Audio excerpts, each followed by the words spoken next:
Well, you skipped lunch again today, told yourself you'd eat later, there are fires to put out, calls to make, calls to return. Someone's got to do it, right? But you've been doing this for years, and you call it dedication, but instead of dedication, it really is a slow leak, and it's costing you more than just a meal. I'm Abby Johnson, CEO of Matterhorn Business Development. I've worked with business owners across 50 different industries to help them grow a profitable business while stepping out of the day-to-day. So I have seen everything, the good, the bad, and the ugly when it comes to hard work and business owner burnout. Today is actually about the 5 things that decide whether your business is going to make it or whether you burn out trying. And make sure you stick around till the end because number 5 is the most common downfall I see in business owners. So number 1, I see way too many business owners undercharging. They are scared to raise their prices. They are scared to charge what they actually need to charge in order to be profitable. Listen, being profitable is not being greedy. Profit is the air in the business's lungs. It's the gas in the business's engine. Without profit, you eventually are going to have to shut down and stop serving and helping your community. Therefore, you have to know your numbers and you have to charge what you actually need to charge to make a true and good profit margin for your industry. So if you truly want to help people with your product or service and you really want to build a business that brings you time freedom, financial freedom, all of those reasons and personal goals you started a business, then you have to make sure you're actually making a real profit. So look at your numbers and find out what you need to actually be charging to be profitable. All right, number 2, a hard lesson to learn in business is that your mood is contagious. You set the tone for your team. Look, I know a lot of us are stressed out. You feel the weight of payroll coming out on Friday. You feel the weight of that missed payment that you had or that big receivable that you're waiting to come in that still hasn't come in. That is stressful and probably keeps you up at night. But the thing is, your team does not need to know this. Yes, they need to understand what's at stake, what is expected of them, what sort of revenue needs to be being brought in, but you do not need to put your stress on them. If you show up and you're angry and pissy and taking out your frustrations on them, they're going to feel it. They're not going to be happy with you and not want to work with you. And then they usually turn around and take out that same frustration on each other or on your customers. My dad had this saying that I love, which is what's for lunch. Let's say one of your top employees just gave notice because they are moving away and this feels devastating to you. That's okay to feel those emotions and have those emotions, but you cannot let your team think that your business is about to end because this one employee is leaving. You have to say, all right, what's for lunch? Let's move on. We're going to find the replacement. We will find someone new. Let's keep going and keep on with our mission. So if you want a team that's bringing positive energy into your office, to your customers, then you have to practice that as well and set the example and standard for them.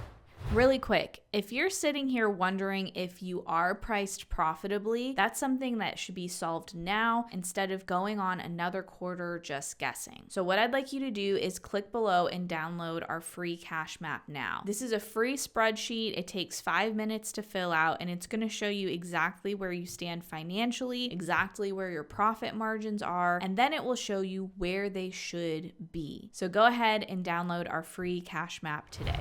Now, point number 3, even though we want to stay positive and have fun in the workplace, that does not replace hard work. There may be nights where you have to stay up late if you aren't already. There may be days where you have to step in for a team member who is sick or who left unexpectedly. And most of you here are already doing the hard work. You're already working 60 and 80 hours a week. But I want you to look at what you are spending those hours on. Are they actually the highest leverage tasks you could be spending your time on? There's a difference between staying up late to tinker with your website copy or staying up late to catch up your billing so that you actually are receiving cash in your bank account. You need to prioritize money in and products or services going out. Those are the 2 most important things and they need to be top of the list. So don't get distracted with shiny objects. Do the work that actually matters, even if it is the boring work. Now, this also leads into point number number 4, which is you do have to take care of yourself. And I know that may sound a little airy-fairy, especially because I know some of the people who watch this channel and our clients are some very manly men in the home services industries. But think about your performance as a leader and with your customers when you are underslept and not fed. This is going to affect your mind and how you react and respond to people. You cannot have a what's for lunch mindset when you are operating on many nights of 4 or 5 hours of sleep and many skipped meals. This is not some self-care BS and wake up at 4 a.m. to sing Kumbaya and journal your feelings. Now, if that's what you need to do, that's fine, but this is just the basics of making sure you get enough sleep and you get enough food so that you can be at your best for your team and your customers. I promise you, as a sleep-deprived mom, I know what it's like to have to operate on 4 hours of sleep every night, and I was not at my best during those periods of time. I was not at my best for my clients. It was one of those times where there was not that much I could do about that, but as soon as possible, I made it a priority to make sure I was getting enough sleep so that I could be at my best for my clients, for my business, and for my family. Okay, my 5th and final point. I could make a whole video, I could go on a whole tangent about this, but what I want to drive home is that one bad employee can bring the whole ship down. Bad attitudes tend to spread faster than positive ones. Someone who's coming in with a bad attitude, someone who is setting a bad example to the rest of your team, someone who stirs the pot and talks about drama and tells everyone what's happening around the business and, oh, Jim the boss did this again, and I know how much Susan makes in accounting and she makes way more than we do. And someone who stirs the pot like this is not good for your company. And what happens with me on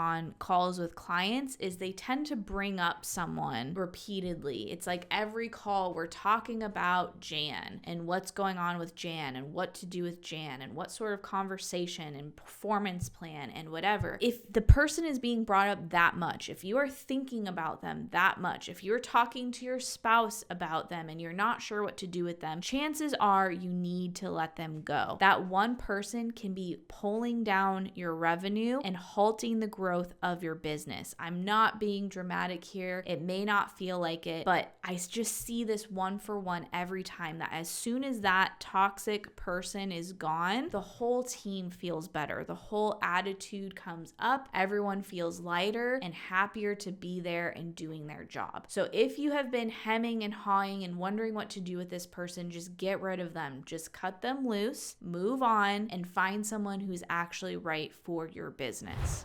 Look, I know none of this sounds like a quick fix, but the truth is you didn't start your business so that you could run it into the ground, stress yourself out, and not make the money that you are worth or should be making. You started a business to build something that lasts, whatever that may mean to you, whether that's to exit eventually, whether it's to pass it on to your kids. You have some end goal in mind. So you need to follow all these guidelines if you want a business that has real longevity. Part of this is knowing your numbers. That's why I want you to click the link in the description and download our free cash map now. Everything starts there, and knowing whether you are truly profitable or not and getting on the path to profitability. So click below, download your cash map today, and I'll see you in the next video.